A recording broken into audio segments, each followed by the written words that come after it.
আসসালামু আলাইকুম। Welcome back to my channel. আশা করি সবাই ভালো আছেন। আবারও নতুন একটি রেসিপি নিয়ে আপনাদের সাথে হাজির হলাম। আজ আমি আপনাদের সাথে শেয়ার করব মোমো স্যুপ রেসিপি। একবার হলেও আপনারা এই মোমো স্যুপ রেসিপিটা তৈরি করে খেয়ে দেখবেন। খেতে অসম্ভব মজার। আপনারা যদি রান্না না করেন তাহলে বুঝতেই পারবেন না কতটা লোভনীয় হয়েছে এই মোমো রেসিপি। আমি মোমো তৈরি করার জন্য বুকের মাংসের হাড় ছাড়া বুকের মাংস নিয়েছি ১ কাপ পরিমাণ। কিমা করে এখানে আমি দিয়েছি ১ কাপ পরিমাণ গাজর কুচি করে, দিয়েছি ১ কাপ পরিমাণ পেঁয়াজের কলি কুচি করে, দিয়েছি কাঁচামরিচ কুচি করে, ধনিয়া পাতা কুচি দিয়েছি পেঁয়াজ রসুন কুচি করে, আদা কুচি করে, স্বাদ মতো লবণ দিয়েছি, ১ টেবিল চামচের মতো দিয়েছি সাদা গোলমরিচের গুঁড়া। এবার সব কিছু আমি চামচের সাহায্যে ভালো করে মিশিয়ে নেব। আমার এখানে সব কিছু ভালো করে মেশানো হয়ে গেলে রেস্টে রেখে দিব ৫ মিনিটের জন্য। ৫ মিনিটের সময় আমি তৈরি করে নেব মোমোর ডো। এখানে আমি ১ কাপ পরিমাণ নিয়েছি ময়দার সাথে দিয়েছি স্বাদ মতো লবণ, ১ টেবিল চামচের মতো রান্নার তেল। সব কিছু একসাথে আমি মিশিয়ে নিলাম। মেশানো হয়ে গেলে এখানে আমি গরম পানিটা দিয়ে তৈরি করে নেব একটি ডো। অবশ্যই আপনারা গরম পানি দিয়ে ডোটা তৈরি করবেন, তাহলে আপনাদের ডোটা পারফেক্টলি সফট হবে। আপনাদের বেশিক্ষণ রেস্টে রাখতে হবে না। আমি অল্প অল্প পানি দিয়ে একটি ভালো সফট ডো তৈরি করে নেব। আশা করি যদি আমার ভিডিওটা আপনারা শেষ পর্যন্ত দেখেন তাহলে আপনাদের রেসিপিটা পারফেক্টলিভাবে তৈরি করে নিতে পারবেন। এই মোমো তৈরি আপনারা ঘরে তৈরি করে নিয়ে নিতে পারেন অল্প সময়ের মধ্যে। এখন আমি ডোটা তৈরি করার পর লেচি কেটে নেব। লেচি কেটে আমি আপনাদের সাথে শেয়ার করব একটি রুটি তৈরি করে নেব। আমি রুটি তৈরি করার জন্য ভালো করে মথে নিয়েছি। এখন আমি গোলাকার একটি শেপ দিয়ে সামান্য কিছু ময়দা দিয়ে একটি রুটি তৈরি করে নেব। বেশি মোটা বা পাতলা করা যাবে না। আপনারা রেগুলারলি যেভাবে রুটি তৈরি করেন এতটাই মোটা করতে হবে। এখন আপনারা যে কোনো কাটার দিয়ে বা যে কোনো জিনিসপত্র দিয়ে কেটে নিতে পারেন। এখানে আমি একটি বোতলের মুখা দিয়ে কেটে নিব গোলাকারের শেপ দিয়ে। এভাবে আমি সবগুলো মোমো শেপ তৈরি করার জন্য গোলাকারের সবগুলো কেটে নিয়েছি। দেখতেই পাচ্ছেন কতটা পারফেক্টভাবে আমি শিটগুলো তৈরি করে নিয়েছি গোলাকার করে।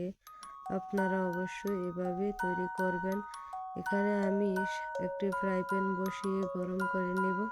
দিয়ে দিব সামান্য পরিমাণ তেল। তেলটা গরম হয়ে গেলে এখানে আমি যে মোমোর কিমাটা তৈরি করেছি সেগুলো আমি হালকা করে ভেজে নিব, তাহলে যে কাঁচা গন্ধটা থাকবে সেগুলো চলে যাবে। আপনারা যদি আমার টিপস ফলো করেন তাহলে অবশ্যই আপনাদের মোমোটা খেতে পারফেক্টভাবে মজা হবে, দেখতেও অনেক লোভনীয় হবে। আমার মোমোর কিমাগুলো হালকা ব্রাউন করে ভাজা হয়ে গেছে। এখন নামিয়ে ঠান্ডা করে নেব। এতটা সহজ আর লোভনীয় হয়েছে, আপনারা রান্না করার পর বুঝতে পারবেন কতটা লোভনীয় হয়েছে এই মোমো রেসিপি। আমার ঠান্ডা করা হয়ে গেছে। এখন আমি আপনাদের সাথে মোমো শেপ তৈরি করে দেখিয়ে দিব। আপনারা যেভাবে ডিজাইন করে নিতে চান সেভাবে করে নিতে পারেন। আমি এখানে কোনো রকম বেশি ডিজাইন করব না, আমি নর্মালভাবেই যাতে আপনারাকে সহজভাবে দেখিয়ে দিব কিভাবে আপনারা মোমো শেপ দিয়ে নিতে পারেন। দেখুন আমি পিঠার মতো চারদিকে মুখটা চেপে নিয়েছি। এবার চাপে দিয়ে দুদিকে কোনাটা চাপ দিয়ে নিলে একটা মোমো শেপ তৈরি হয়ে যাবে। একই নিয়মে আমি সবগুলো মোমো তৈরি করে নিব। আপনারা যদি মোমোর মেশিন থাকে তাহলে মোমো মেশিন দিয়ে তৈরি করে নিতে পারেন। মোমো মেকার দিয়ে আপনারা তৈরি করে নিতে পারেন অল্প সময়ের মধ্যে। যারা হাত দিয়ে তৈরি করতে পারেন তাদের জন্য তো অনেকটাই বেটার। আমি সবগুলো মোমো একই নিয়মে তৈরি করে নেব। দেখতেই পাচ্ছেন আমার মোমোগুলো তৈরি করা হয়ে গেছে। এখন আমি একটি ফ্রাই প্যান বসিয়ে গরম করে দিয়ে দিব 1 কাপ পরিমাণ পানি। পানিটা ফোটানো আগ পর্যন্ত আমি গরম করে নিব। পানিটা বলক আসা আগ পর্যন্ত আমি গরম করে নিয়েছি। এখানে আমি একে একে সবগুলো মোমো সিদ্ধ করে নিব। মোমো স্যুপ তৈরি করতে হলে অবশ্যই আপনারা আগে যদি মোমোগুলো সিদ্ধ করে নিন তাহলে আপনাদের মোমোগুলো একটাও ভাঙবে না, দেখতে অনেকটা সুন্দর থাকবে। আমার মোমোগুলো সবগুলো সিদ্ধ করা হয়ে গেছে। এখন আমি মোমোগুলো ঠান্ডা করে নিব। আমি মোমোগুলো সবগুলো ছেঁকে ঠান্ডা করে নিব। আর অন্যদিকে আমি মোমোর স্যুপটা তৈরি করে নিব। এখানে আমি একটি ফ্রাই প্যান বসিয়ে গরম করে নিব। দিয়ে দিব সামান্য পরিমাণ তেল, দিয়ে দিব পেঁয়াজের কলি কিছু কুচি করে, দিয়ে দিব আদা কুচি করে, দিয়ে দিব রসুন কুচি করে। সব কিছু একসাথে দিয়ে আমি হালকা ব্রাউন করে ভেজে নিব। এখানে আমি দিয়ে দিব স্বাদ মতো লবণ। আমার হালকা ব্রাউন করে ভাজা হয়ে গেলে এখানে আমি দিয়ে দিব 2 টেবিল চামচের মতো সাদা তিল। আপনারা যদি তিল দিতে চান দিতে পারেন, না চাইলে স্কিপ করতে পারেন। এখানে চিলি ফ্লেক্স দিয়ে দিব 2 টেবিল চামচের মতো। সব কিছু আমি আবারও ব্রাউন করে ভেজে নিব। আমি সব কিছু ব্রাউন করে ভেজে নেওয়া হয়ে গেলে এখানে আমি দিয়ে দিব সয়া সস 2 টেবিল চামচের মতো, আর দিয়ে দিব 1 কাপ পরিমাণ পানি। সব কিছু আমি একসাথে দিলে ভালো করে নাড়া দিয়ে মিশিয়ে নিব। এখানে আমি দিয়ে দিব 2 টেবিল চামচের মতো টমেটো সস। আপনারা চাইলে চিলি সস বা টমেটো সস যেটা ইউজ করতে চান সেটাই পারবেন। এখানে আমি কর্নফ্লাওয়ার নিব 1 টেবিল চামচের মতো।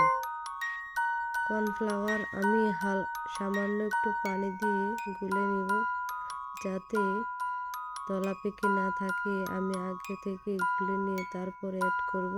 আমি একটা চামচের সাহায্যে গুলে নিয়েছি। এখন আমি দিয়ে দিব এই স্যুপের মিশ্রণের সাথে। যদি আপনারা ফ্লাওয়ার ব্যবহার করেন তাহলে আপনাদের স্যুপটা অনেকটাই আঠালো হবে, খেতে অসম্ভব মজার হবে। এখানে আমি সব কিছু মোমো একে একে করে সবগুলো মোমো আমি একসাথে দিয়ে দিব। দেখতেই পাচ্ছেন কতটা লোভনীয় হয়েছে এই মোমো রেসিপি। এই মোমো স্যুপ রেসিপিটা অবশ্যই একবার বাড়িতে ট্রাই করে দেখবেন, খেতে অসম্ভব মজার। আপনারা যদি ট্রাই না করেন বুঝতেই পারবেন না কতটা লোভনীয় হয়েছে।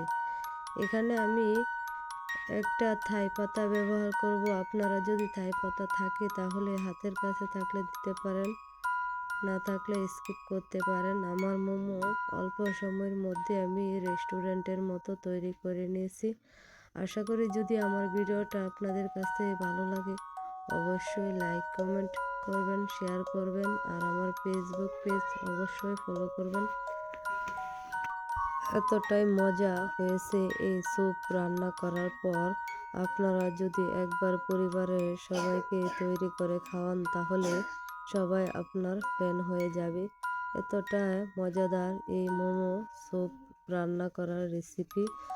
আশা করি যদি আমার মোমো স্যুপ রান্নাটা আপনাদের কাছে পছন্দ হয় তাহলে অবশ্যই লাইক কমেন্ট শেয়ার করবেন, আর নতুন ভিডিও পেতে বেল বাটনটি অন করে দেবেন।